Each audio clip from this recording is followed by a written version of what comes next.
म्हणजे ही देवी तुमची गौराई जी आहे ती नवसाला पण पावते, त्याबद्दल पण आम्हाला काही सांगाल? हो हो, ही देवी नवसाला पावते. आज तर लोक नागपूर, पुणे, कुठून कुठून आली होती नवस फेडायला. म्हणजे खूप नवसाला पावते. म्हणजे बरेच लोक नवस म्हणजे टीव्हीवर जेव्हा हे आता युट्यूबवर माझ्या येतील हे आरती सगळी, तर हे युट्यूबवर आल्यावर देवीचं दर्शन घेताना ते लोक नवस करतात. ऋण झुणू ते पाखरा जार माझ्या माहेरा आली गौराई अंगणी तिला लिंब लोण करा. नमस्कार, मी शीतल मोरे लोकशाही मराठीच्या गणपती विशेष भागात तुम्हा सर्वांचं मनापासून स्वागत करते. गणपती बाप्पा हे सर्वांच्या घरी विराजमान झालेले आहेत.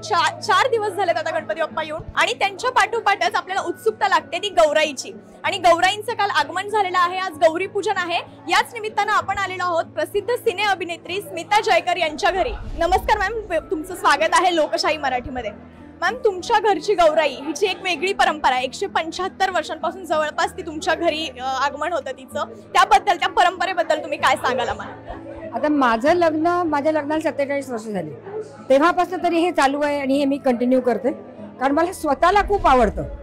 तिची ती अख्खं घराचं तुम्ही बघितलं जाता आरती आणि ते सगळं ॲटमॉस्फिअरच सगळं बदलतं आणि एनर्जी वगैरे त्यातली ती मला भयंकर पहिल्यापासूनच आवडतं. अर्थात पूर्वी आम्ही एवढ्या लाच केलवर नव्हतं करत. जेव्हा सासू सासरे वगैरे असायचे तेव्हा एवढ्या लाच केलवर नव्हतं. नंतर मग मित्रांना बोलवा, मैत्रिणींना बोलवा. मग मैत्रिणी एकट्या कशा येणार नाही, म्हटलं नवऱ्यानं पण घेऊन या. त्याच्यात काय झालं, गौरीचं ते दर्शन आहे देवाचं.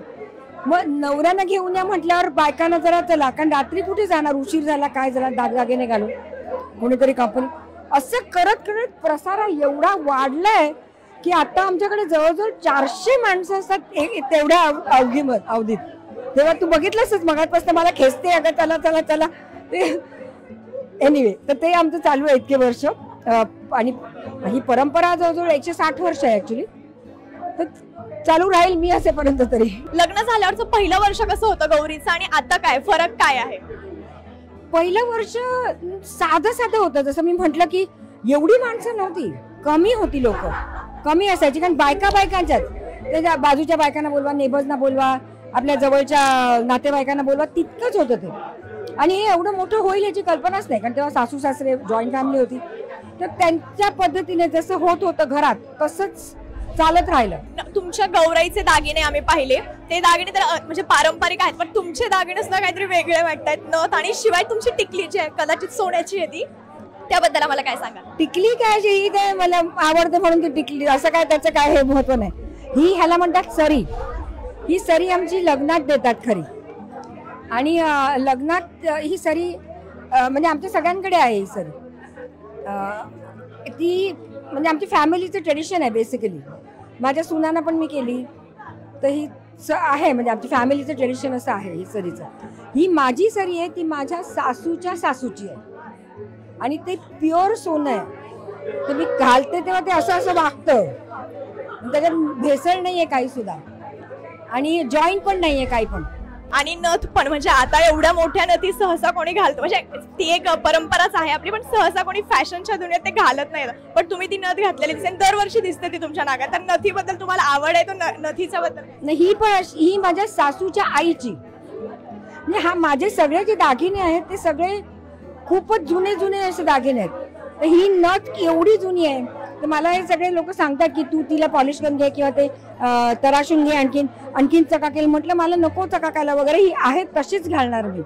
म्हणून ती मी एवढे वर्ष ती घालते, कारण बाकीचं कोणाचं नाक टोचलेलं नाहीये. माझ्या धाकट्या सुनीचं आता टोचलंय नाक, पण म्हणजे तिने पण घातले न, जर तुम्ही बघितली तर. म्हणजे माझ्या जावेच्या नाकात आहे न, तर आम्ही सगळेजणी घालतो.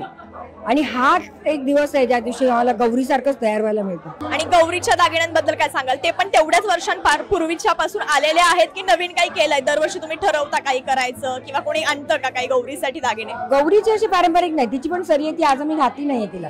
असं पारंपरिक नाहीये, पण बरेचसे दागिने नवस केलेले आहेत ह्याच्यात. लोकांनी नवस केलेले दागिने ते ह्याच्यात आहेत, बरेचसे घातलेत ते. काय वेगळे नवस करतात. तर ही हवे जी शॉल आहे ना वरतीचं तिचं आहे, ते पण नवसाच आहे. कोणीतरी नवस केलेला तो फेडलेला आहे. तर असं करत लोक देतात. आणि आम्ही पण मग कधी कधी करतो देवीसाठी नवीन काहीतरी. तुम्ही म्हणालात की नवसासाठी केलं, म्हणजे ही देवी तुमची गौराई जी आहे ती नवसाला पण पावते, त्याबद्दल पण आम्हाला काही सांगाल? हो हो, ही देवी नवसाला पावते. आज तर लोक नागपूर, पुणे, कुठून कुठून आली होती नवस फेडायला. म्हणजे खूप नवसाला पावते. म्हणजे बरेच लोक नवस म्हणजे टी व्हीवर जेव्हा हे आता युट्यूबवर माझ्या येतील हे आरती सगळी, तर हे युट्यूबवर आल्यावर देवीचं दर्शन घेताना ते लोक नवस करतात. म्हणजे इथे प्रत्यक्षात पण नसतात, पण ते फेडतूच शकतात. म्हणजे काही लोकांनी मला साड्या पण पाठवल्या ज्या देवीला मला ऑफर करायचे, तर त्या तशा पाठवतात किंवा येतात स्वतःहून येण्यासारखं असेल तर काही लोक साऊथमधून बँगलोरवरून आलेत, नागपूरवरून आलेत, नाशिकवरून आलेत, पुण्यावरून आलेत लोक. इतर लोक म्हणजे इतरांचं सांगितलं तुम्ही की नवस करतात तो त्याला नवसाला पावते सुद्धा गौराई. तुम्ही असं काही खास यावर्षीचा नवस केलेला आहे तुमच्यासाठी म्हणा किंवा आपल्या सिनेसृष्टीसाठी पण काही नवस असेल तुमचा, तर काय मागाल तुम्ही गौराईला? नाही, मी असा नवस वगैरे असा काही करत नाही. ती मला देतेच न मागता सगळं. पण मी प्रेक्षकांना हे सांगेन की गौराईकडनं जर मागायचंच असेल तर मी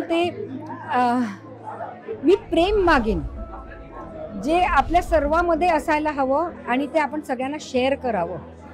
ही अख्खी पृथ्वी फक्त प्रेम ह्या भावने, एका भावनेवर आहे कायम राहिलेली. तर ही प्रेम ही भावना स्वतःमध्ये पण जागृत झाली पाहिजे आणि ती दुसऱ्यांमध्ये पण जागृत झाली पाहिजे. एवढं परिवर्तन मात्र तू कर, नाही तर आपल्या सृष्टीचं काही खरं नाही. तुम्ही सांगितलं हे सगळं गौरीबद्दलच्या दागिन्यांबद्दल. आपण जरा तयारीकडे येऊयात. गौरीची तयारी कशी असते? कधी तुम्ही तयारी करताना गोळा थोडासा काय करता तुम्ही गौरीसाठी नव्हे? माझी आई तयारी तू विचारूच नकोस. आमच्या घरच्या प्रत्येक माणसाला डिपार्टमेंट दिलेलं आहे. तुमचं हे डेकोरेशनचं डिपार्टमेंट, तुमचं किचनचं डिपार्टमेंट, तुमचं अमकं डिपार्टमेंट, हे अशी. कारण एकटा माणूस हे एवढं 3 दिवसाचं हे करूच शकत नाही. पुन्हा नैवेद्य आज आमचा घरचा असतो, पंचपक्वानाचा नैवेद्य असतो आणि सगळी 5 पक्वानं घरी केलेली असतात. शिवाय भाजी बिजी बाकीचं इतर सगळ्या गोष्टी आहेतच. मोठा नैवेद्य सकाळी असतो तिचा. तर तयारी चिकारच तयारी असते. म्हणजे ह्या बारीक बारीक गोष्टी खूप असतात करायच्या, पण मजा येते. म्हणजे मी ते सगळं लिहून ठेवलंय एका वहीत. अगदी पिना लागतात, रबर बँड लागतात, फूट रुलर लागते, हे इतकं सगळं मी डिटेलमध्ये तयारी करून ठेवली, लिहून ठेवलंय. म्हणजे उद्या मी नसेन तेव्हा माझ्या सुनांना आता काय करायचं, आता हे करायचं, अशी हे नाही होणार त्यांना काय गडबड. तुम्ही तयारीबद्दल सांगितलं, पण याच्यामध्येच एक विचार वाटतं, इतकी लोक येतात, म्हणजे माणसं येतात, देवीचं दर्शन घेतात, गौराईचं, हे सगळं मॅनेज करायला तुम्हाला कसं होतं की एकीकडे भेटीगाठी पण घ्याव्या लागतात तुम्हाला, तुमच्या खूप आपतेष्ट वगैरे येतात, हे सगळं एकीकडे देवीचं पण बघावं लागतं, गौराईचं, हे सगळं कसं मॅनेज करता तुम्ही या दिवसात? आता तारेवरची कसरत असते अक्षरशः. म्हणजे आरतीच्या वेळेस ना माय गॉड, आणि आरती संपल्यावर सगळ्यांची जायची घाई असते, कारण एक 25 मिनिटं तरी ती आरती आहे. ते मॅनेज होतं बाबा, तीच काय करते. पण मला प्रत्येकाला भेटायला लागतंच. म्हणजे एवढे लोक येतात तर भेटायला तर पाहिजे. तुम्ही सांगितलं हे आधीचे सासू, म्हणजे तुमच्या जो सासू आहेत त्यांच्यापासून चालत आलेली ही गौर आहे, आणि तुम्ही आता किती जण, म्हणजे तुम्ही एकट्या करता हे सगळं की तुमच्या सोबत आणखी सुना वगैरे तर आहेतच, पण हे फक्त असं म्हणतो आपण घरातली एक व्यक्ती मोठी करते, तर तसं काही आहे तुमच्याकडे? नाही, असं काही नाही. मी एकटी नाही. स्वतःवर मी असं नाही की मी एकटी सगळं करते, असं होणं शक्यच नाहीये. तसला काहीतरी मिस्टेक अँड नोशन्स माझ्या डोक्यात नाही. आम्ही सगळे करतो, म्हणजे सुना बिना सगळ्यांचं त्याच्यात हातभार असतोच आणि असावाच लागेल. एकटीला करणं अशक्य आहे. गौरीला यावेळेस तुम्ही आलेले आहे, गौरीकडे विशेष असं काही तुमच्या घरातलं म्हणजे आहे, काही दिलेलं आहे किंवा करायचं होतं, हे ठरवलं होतं का तुम्ही? नाही, ह्या वेळेस ना माझ्या नवऱ्याने तिला कानातली केली. ती कानातली आहेत ना, ती कानातली आम्ही ह्यावेळेस नवीन केली आहे तिच्यासाठी. तर असं नवस म्हणून नाही, पण असं चला ही जुनी झाली आता, बरेच दिवस वापरली, बदलावी कानातली. तेव्हा ही कानातली ती नवीन आहे ह्या वर्षीची. गणपती विशेष भागात आपल्यासोबत स्मिता जयकर मॅम होत्या. हा एपिसोड जर तुम्हाला आवडला असेल तर नक्कीच पुढचे गणपती विशेष भागही पाहत राहा. तोपर्यंत धन्यवाद.